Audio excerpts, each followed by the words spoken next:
Bienvenidos una vez más. Gracias por estar junto a nosotros estudiando la palabra de nuestro Señor.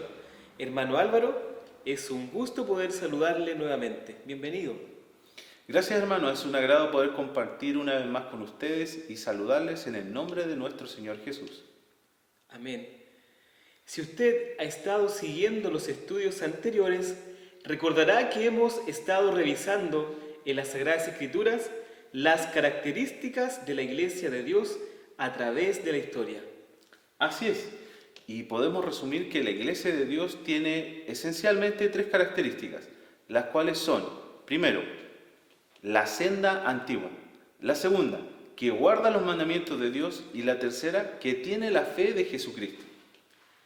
Ya revisamos que tanto en el primer periodo de la Iglesia llamado la Congregación de los Primogénitos, se hacen presentes estas tres características, al igual que en la Congregación del Desierto, que corresponde al segundo periodo. Y hoy buscaremos estas tres características en la Iglesia del Nuevo Pacto, de la cual hoy somos parte. Amén, hermano Jonathan. Con la ayuda de Dios y la guía de su Santo Espíritu, veremos cómo se hacen evidentes en la iglesia del primer siglo estas características. Bien, comencemos, hermano Álvaro, y le invitamos a usted que nos acompañe en este estudio de la palabra. Busquemos entonces la primera característica, la que nos señala que la iglesia de Dios debe seguir la senda antigua de la cual habla Jeremías en el capítulo 6, versículo 16. Cuando hablamos de la senda antigua nos referimos a un camino por el cual otros han transitado ya por muchos años, y en este caso en particular nos referimos al camino que siguieron los patriarcas, como Abraham, Isaac, Jacob y los profetas.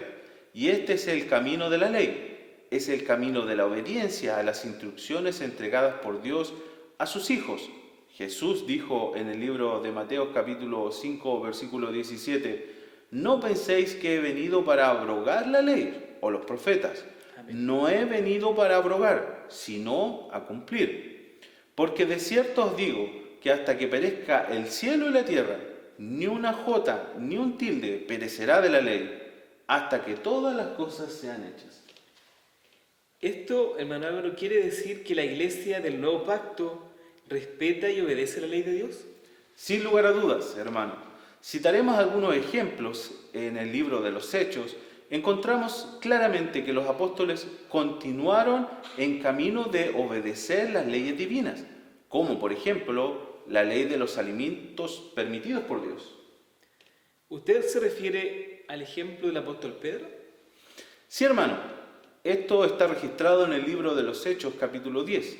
En este capítulo podemos darnos cuenta que aún después de la muerte y ascensión del Señor Jesús, el apóstol Pedro seguía creyendo y obedeciendo la ley de alimentación. Así es. Esto queda claro al darnos cuenta que él se resistió a comer de lo que en la visión se le mostraba, porque consideraba o sabía, cierto, por la instrucción divina, que esos animales eran impuros. Amén, hermano. Encontramos también que nuestros hermanos continuaron guardando las solemnidades, como por ejemplo los panes sin levadura, Pentecostés, el sábado como el día de descanso, el día señalado y el día de reunión sagrado. Evidentemente, nuestros hermanos de la Iglesia del Nuevo Pacto continuaron con la senda antigua, no vivieron una nueva doctrina, siguieron obedeciendo la ley de Dios. Por este motivo el apóstol Pablo podía decirles con propiedad que se edificaran sobre fundamento de apóstoles y profetas. Por supuesto, estimado hermano, y al decirles que se edificaran sobre el fundamento de apóstoles y profetas, le estaba indicando a los nuevos discípulos que continuaran el mismo camino doctrinal que siguieron quienes fueron parte de la iglesia tanto en el primer periodo como también en la congregación de Israel. Si siguieron el mismo camino, ¿en qué consiste entonces el nuevo pacto? El nuevo pacto es lo que comienza con el sacrificio de nuestro Señor, así como lo enseña en el libro de Mateo capítulo 26, versículo 28, Porque esto es mi sangre del nuevo pacto, la cual es derramada por muchos para remisión de los pecados, y a la vez es el cumplimiento de lo profetizado en el libro de Jeremías, capítulo 31, versículo 31. He aquí que vienen días, dice Jehová, en los cuales haré nuevo pacto con la casa de Jacob y la casa de Judá. Y el nuevo pacto consiste en que ahora Dios ha puesto sus leyes y mandamientos en nuestra mente y corazón. No los abolió, siguen estando vigentes. Y aquí encontramos la segunda y tercera característica de la iglesia de Dios, descrita en Apocalipsis capítulo 14, versículo 12, que dice: aquí está la paciencia de los santos, aquí están los que guardan los mandamientos de Dios y la fe de Jesús. Amén. Los que guardan los mandamientos de Dios, recordemos las palabras de nuestro Señor Jesús en el libro de Juan, capítulo 14, versículo 15, que dice: si me amáis, Guardad mis mandamientos. guardad mis mandamientos. Amén. Y estos mandamientos tienen directa relación con las leyes morales, entregadas por Dios a su pueblo en el Sinaí, conocido también como los 10 mandamientos, que ahora están en nuestra mente y también en nuestro corazón. Entendemos entonces que la iglesia del nuevo pacto siguió guiando sus vidas bajo estos principios, como amar a Dios por sobre todas las cosas, no tener dioses ajenos, esto referido a la idolatría, ¿verdad? No adorar imágenes, no robar, no matar. Así es tan evidente que nuestro Señor, al ser preguntado por un joven ¿qué debía hacer para tener la vida eterna?, Él le respondió que debía guardar los mandamientos. Esto está registrado en el libro de Lucas capítulo 18. Así es.